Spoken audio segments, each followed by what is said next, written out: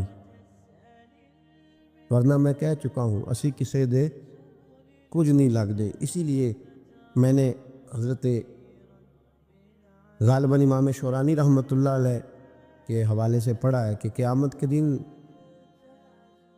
جب حضرت ویسے کرنی جنت میں جائیں گے تو ممکن ہے اس وقت بھی لوگوں کو دیدار نہ کرایا جائے، بلکہ امام شورانی کہتے ہیں اللہ 70,000 فرشتے ان کی شکل کے پیدا فرمائے گا اور ان کے جھرمٹ کے اندر چھپا کے انہیں جنت میں داخل کرے گا. ملاقات کس سے ہوگی؟ صرف انہی سے ہوگی جن کے لیے انہوں نے زندگی گزار دی. یا خدا سے ملیں گے یا مصطفیٰ کریم سے ملیں گے. یہ بھی لوگ تو محبت کریں، صالحین کا پیار، نیک لوگوں کی محبت، صالحین کی محبت رستہ آسان کرتی. کوئی شک نہیں کہ زمانے میں سارے لوگ اچھے نہیں ہوتے، برے لوگ بھی آئے ہیں مارکیٹ میں، ہوتے ہیں. ہم لوگ الجھ گئے ہیں، بہت بڑے قیدی ہیں اپنے آپ کے، بڑے قیدی ہیں. سارا دن اپنی خواہشات کی تکمیل میں بھاگے رہتے. بڑے بڑے سونے نوجوان، میں ان پہ تنقید نہیں کرتا، مجھے ان پہ ترس آتا ہے. جب میں رات کے اندھیروں میں انہیں ٹیلی فون لے کے چوکوں میں کھڑے دیکھتا ہوں تو مجھے رحم آتا ہے. میں کہتا ہوں دیکھو نفس کی خواہش کے پیچھے یہ کیا مثلاً آخر کیا ہے اس میں؟ ایک عورت کے پیچھے تباہ کر لیا اپنے آپ کو. یعنی زیادہ سے یہ کوئی مقصود ہے؟ یہ کوئی مقصد حیات ہے جس کو مقصد بنا لیا؟ میرے عزیز بات کو سمجھ لے. اتنا خوبصورت آدمی ہے اور اتنا اس کا اونچا قد کاٹ ہے، اور کیا کس کے پیچھے یہ بھاگا ہوا ہے؟ بڑا سمجھدار، دانشور، عقل مند آدمی، ذی روح بندہ، لیکن اس کا سٹیٹس آپ یہ ملاحظہ کریں کہ وہ 20-40 ہزار کی خاطر جھوٹ بولتا ہے، دھوکہ دیتا ہے، فریب اور فراڈ کرتا ہے. ہم اپنی نفسانی خواہشات کے پیچھے اس طرح بھاگتے ہیں کہ ہم اصل سے رہ جاتے ہیں. میری باتوں کی سمجھ آ رہی ہے آپ حضرات؟ تھوڑا تھوڑا کر کے، ایک ایک کر کے ان کی باتیں کم مانیں. ضروری تو نہیں نا کہ سویرے ناشتہ بازار سے اپنی مرضی کا تگڑا کیا، بازار سے لا کے پوڑیاں چنے بہترین کھائے، اور پوڑیاں چنے ابھی کھائے نہیں، شاپر میں ڈالے ہوئے ہیں، اور وہ لے کے ابھی آ رہا ہے تو ساتھ ہی رستے سے گوشت بھی چھوٹا اچھا لگا تو 2 کلو وہ بھی لے آئے کہ پوڑیاں چنے کھاؤں گا اور دوپہر کے لیے گوشت پکاؤں گا. وہ پہلے یہ تو کھا لے صاحب، اس سے تو نجات پا لے. یہ پتہ نہیں ہضم ہوتا ہے کہ کچھ اور کرتا ہے تیرے ساتھ، لیکن وہ گوشت بھی ساتھ لے آیا. یعنی ٹیبل پہ، ناشتے کے ٹیبل پر بیٹھ کے فیصلہ ہو رہا ہوتا ہے کہ ہم نے کیا کھانا ہے، ہم نے کدھر جانا ہے. سنگیو یاد رکھو، باتوں کو سمجھو اور غور کرو. یہ تھوڑا تھوڑا کر کے جب ہم چھٹکارا حاصل کرنے کی کوشش کریں گے نا، چھٹکارا حاصل کرنے کی کہیں جگہ سے، کس جگہ سے اگر آپ کو تنبیہ ہوتی ہے نا، تنبیہ، اس میں بھی بڑا مزہ آتا ہے. اس میں بڑا، ہمارے ایک بزرگ تھے تو ایک دن نا میں گیا تو کہنے لگے الحمدللہ آج میں بڑے سکون میں ہوں. میں نے کہا جی وہ کیا ہوا؟ کہنے لگے میں اپنے آپ کو بڑا پیر صاحب سمجھنے لگ گیا تھا. تو ایک بابڈا کے کسی آدمی سے کام تھا تو میرے ایک دوست نے مجھے کہا کہ پیر صاحب اس کو ٹیلی فون کر دے، سنا ہے آپ کا عقیدت مند ہے. میں نے اس بندے کو ٹیلی فون کیا تو کہتا ہے پیر صاحب میں عزت آپ کی بڑی کرتا ہوں پر یہ کام نہیں ہو سکتا. کہتے ہیں جب اس نے مجھے کہا نا تو کچھ بھی نہیں، تو مجھے بڑا مزہ آیا، ورنہ میرا تو نفس پھول گیا تھا. میں تو سمجھتا تھا کہ جو میں کہتا ہوں ویسے ہی ہو جاتا ہے. کہتے اس نے تھوڑا سا نا مجھے لیول میں کیا ہے، مجھے مزہ آیا. یہ لوگ نا اپنے اوپر بوجھ ڈالتے تھے، یہ تھوڑا تھوڑا پیچھے ہٹتے تھے، یہ سمجھتے تھے کہ اس طرح تو ہماری تکمیل رہ جائے گی. صبح سے شام تک اگر اسی نفس کی باتیں مانتے جائیں گے تو خرابی کرے گا. دولت کا نشہ ہے بھائی، دولت کٹھی کرنے والا کسی جگہ سیر نہیں ہوتا. حسن کا نشہ ہے، حسن کا نشہ ہے. حضرت ابو بکر شبلی رحمۃ اللہ علیہ فرمایا کرتے تھے جو تیری بیٹی کو خوبصورت سمجھ کے اس کے ساتھ نکاح کرنے تھے اسے بیٹی نہ دینا. حضرت جی کیوں؟ فرمایا حسن تو تھوڑے دن کے بعد ختم ہو جائے گا، پھر وہ اس کی قدر نہیں کرے گا، وہ تو کہیں اور منہ مارتا پھرے گا. حضرت ابو بکر شبلی رحمۃ اللہ تعالیٰ علیہ کی بیٹی خوبصورت تھی. ایک نوجوان کہنے لگا میرا نکاح کر دیں. آپ فرمانے لگے پتر تو 1 مہینے کے بعد آنا کر دوں گا، بڑی موٹی تازی خوبصورت صاحبزادی. تو حضرت نے اسے دوائی کھلائی، اسے پخانے لگ گئے. جو پخانہ کرتی ایک مٹکے میں سنبھال دیتے. تھوڑا وقت گزرا تو وہ ہڈیوں کا پنجر بن گئی. مہینے بھر میں دست اتنے آئے کہ کمزور ہو گئی. تو ابو بکر شبلی 1 مہینے کے بعد نوجوان کو بلایا، فرمایا ادھر آ تیرا نکاح کروں. بچی دکھائی تو وہ کمزور بستر پہ پڑی. فرمایا شادی کہنے لگا اسے نہیں میں نے کرنی. فرمایا یہ وہی ہے؟ کہنے لگا جی نہیں. فرمایا تو کہتا تھا مجھے عشق ہے، کدھر گیا تیرا عشق؟ کہنے لگا حضرت صاحب آپ کیسی بات کر رہے ہیں؟ فرمایا ادھر آ. پھر وہ مٹکا جس میں گند رکھا تھا وہاں لے گئے. فرمانے لگے تیرا اس کے ساتھ عشق تھا، یہ ہے تیرا عشق. فرمایا اسے تو میں 4 دن روٹی کھلاؤں گا پھر تندرست ہو جائے گی، لیکن میں دیکھنا چاہتا تھا کہ تو میری بیٹی سے پیار کرتا ہے یا اس کے چہرے پہ آنے والی کچھ وقت کے لیے سرخی سے پیار کرتا ہے، اس لالی سے پیار کرتا ہے جو جوانی کے وقت بچوں اور بچیوں پہ آتی ہے. کس چیز کے دل دادا؟ یعنی کیا مطلب؟ نفس کی غلامی، سراسر غلامی. اور پلٹ پلٹ کے بڑے بڑے سیانے بندے چھوٹی سی خواہش کے لیے. بڑا سمجھدار بڑا سیانا بندہ. میں ایک بڑے بزرگ عالم تھے، میں ایک دفعہ ملنے گا تو پائے پکا رہے تھے، خود پائے پکا رہے تھے. تو وہ بڑے پیار کی بات ہوتی ہے نا جی. تو تامت باندھی ہوئی اور بڑی جناب خستہ حالی اور وہ پائے پکا رہے ہیں. تو میں نے ان سے کہا، میں نے کہا حضرت جی پائے تو کسی اور نے بھی پکا لینے تھے، آپ بخاری لے کے بیٹھتے، چلو میری طرح کا کوئی بندہ آپ سے استفادہ بھی کر لیتا. اب پائے آپ لائیں گے، پھر پکائیں گے، پھر آپ کھائیں گے، تو یہ تو 24 گھنٹے آپ کسی کام میں گزر جائیں گے. تو یہ ایک چھوٹی سی خواہش کے لیے. میں کسی چیز کو حرام نہیں کہہ رہا. قرآن پاک کی جو آیت پڑھی ہے صرف اس کی تفسیر آپ کے سامنے عرض کر رہا ہوں. ہماری خواہشات ماں پالتی ہے، آپ کو نہیں پتہ کتنے دکھ سہتی ہے. میں ان ماؤں کو جانتا ہوں جو بیٹے کے حصوں کی مار بھی اس کے ابے سے کھاتی ہیں، مار کھاتی ہیں. وہ ایک خاتون ایک کان سے سنتا نہیں، میرے پاس ایک دفعہ آئیں، کہنے لگی 60 لگ گئی سی، کوئی دعا کر دے، کیا کوئی وظیفہ پر ڈاکٹر کہتے ہیں ٹھیک نہیں ہو سکتے. میں نے کہا باجی صحیح بتاؤ مسئلہ کیا ہے؟ کہنے نہیں کچھ بھی نہیں. مسئلہ کیا ہونا ہے؟ پتر غلط نکل آیا ہے، اس کا باپ روز مارتا ہے. آج میں آگے گئی ہوں تو اس نے ایک تھپڑ میرے کان پہ مار دیے، پردہ پھٹ گیا. مائیں مار کھاتی ہیں، لیکن وہ پتر جس کو بڑی محنت سے پالا ہے وہ جوان ہوتا ہے تو اماں سے کہتا ہے تجھے چھوڑ دینا ہے، پر جس لڑکی سے میرا ٹیلی فون پہ رابطہ ہے اسے نہیں میں نے چھوڑنا، وہ نہیں چھوڑ سکتی. ہر شے کچل جاتا ہے. وہ اماں کبھی لیٹ کے رات کو سوچتی ہے کہ یہ تو میری کل کمائی تھی، میں تو آج بھی اس کے حصے کے تھپڑ اپنی گالوں پہ برداشت کر رہی ہوں، تو یہ کدھر گیا؟ اردشیر نام کا بادشاہ تھا. حضرت محدث ابن الجوزی آج سے کچھ 700 سال پہلے لکھتے. اردشیر بادشاہ بڑا خوبصورت تھا، جوان تھا، بڑا عقل مند تھا. اس نے اس طرح کہ قریب قریب کی ساری ریاستوں پہ قبضہ کر لیا.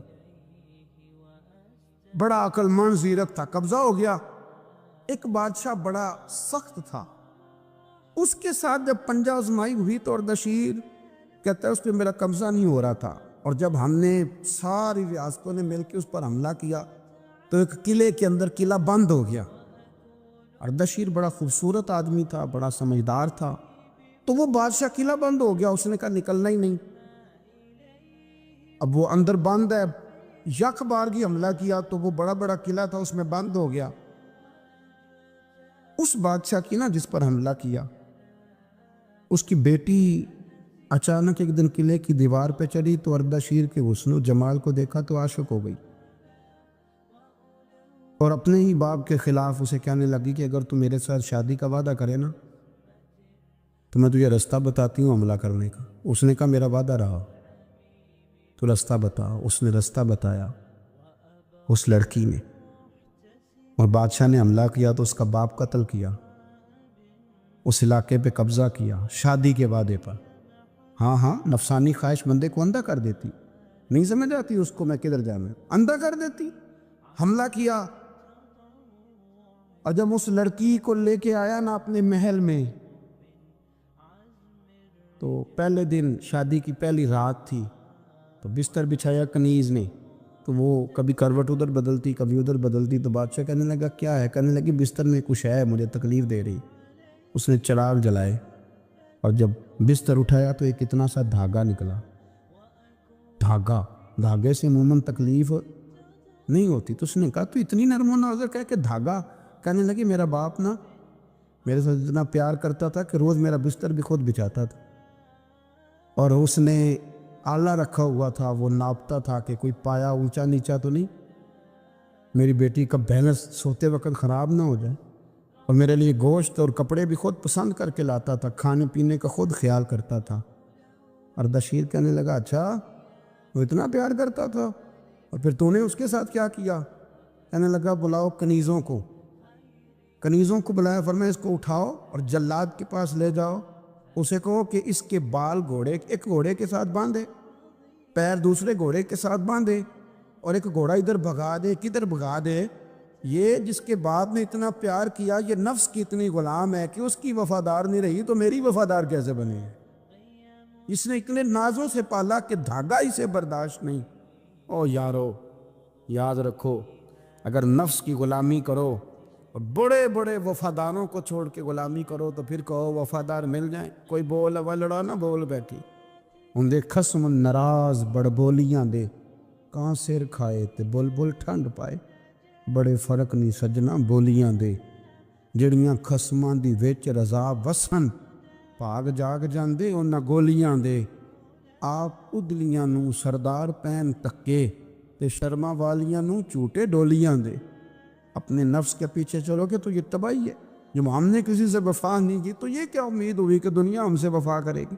اللہ رسول کی مرضی کے مطابق اصول پسند زندگی بنائیں، ایک ایک کر کے اپنی خواہشات سے پیچھے ہٹیں، تھوڑے پہ گزارا کرنا سیکھیں، اپنے نفس کو سمجھائیں۔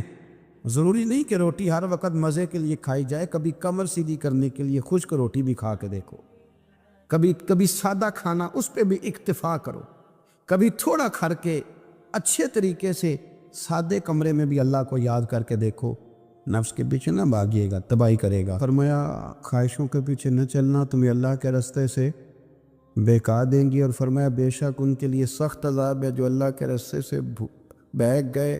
اور کیوں سخت عذاب ہے؟ اس لیے کہ انہوں نے آخرت کے دن کو بھلا دیا، تو آخرت کا دن بھلا دیا، پیچھے کا خواہشوں کے پیچھے نہ چلنا، تمہیں اللہ کا راستہ بھلا دیں گی۔ مفہوم آیت یہ ہوا، قرآن نے ہمیں ارشاد یہ فرمایا کہ خواہشات نفس کے پیچھے چلو گے آخرت کو بھول جاؤ، تمہارے ذہن میں یہ بات نہیں رہے گی کہ میں نے مرنا بھی ہے۔ پھر لوگ معاذ اللہ ثم معاذ اللہ یہ کہیں گے کہ بھائی یہاں جینے دو نا، پھر آگے جائیں گے تو دیکھی جائے گی۔ لوگ بھول گئے مرنے کو۔ ہماری ساری جدوجہد زندہ رہنے کے لیے ہے، ساری 60-70 سال کے لیے سارا کچھ ہے۔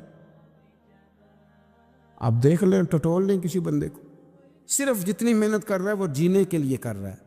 رب قریب کے بندے جتنی محنت کرتے تھے مرنے کے لیے کرتے تھے، مرنے کے لیے کوشش کرتے تھے کہ مر جانا ہے، اس کے لیے جدوجہد۔ ہم جتنی جدوجہد کر رہے ہیں ساری جینے کے لیے۔ میرے رسول کریم صلی اللہ تعالیٰ علیہ وسلم پہ ایک فرمان ہے مسند امام احمد بن حنبل میں، اور بڑا نرالا، بڑا انوکھا اور بڑا معنی خیز ہے۔ حضور سید عالم صلی اللہ تعالیٰ علیہ وسلم نے فرمایا بڑا بیوقوف ہے وہ شخص، ذرا ترتیب دیکھیے، حضور کی زبان سے نکلے ہوئے حکمت کے موتی، مسند امام احمد بن حنبل۔ فرمایا وہ بڑا بیوقوف بندہ ہے جو چلتا اپنی خواہشات نفس کے پیچھے ہے اور امید یہ رکھتا ہے کہ رب مجھے آخرت میں انعام عطا کرے گا۔ چلتا کس کے پیچھے ہے؟ خواہش کے پیچھے، اور کہتا یہ ہے کہ اللہ مجھے قیامت میں انعام دے گا، تو انعام تو اسے دیا جاتا ہے نا جو محنت کرتا ہے۔ دیکھیں نا، جس کا منہ پنڈی کی طرف ہے تو پنڈی وہ پہنچے گا، کہ وہ جس کا منہ پنڈی کی طرف ہے وہ لاہور پہنچ جائے گا۔ منہ پنڈی کی طرف کرنا اور خواہش لاہور کی رکھنا، منہ کر لینا لاہور کی طرف اور خواہش پنڈی کے رکھنا، تو میاں یہ تو نہیں نہ ہوگا۔ پیچھے جو تلے خواہشات نفسانیہ کے ہمارے ہاں نا بہت بڑا رٹا ہے۔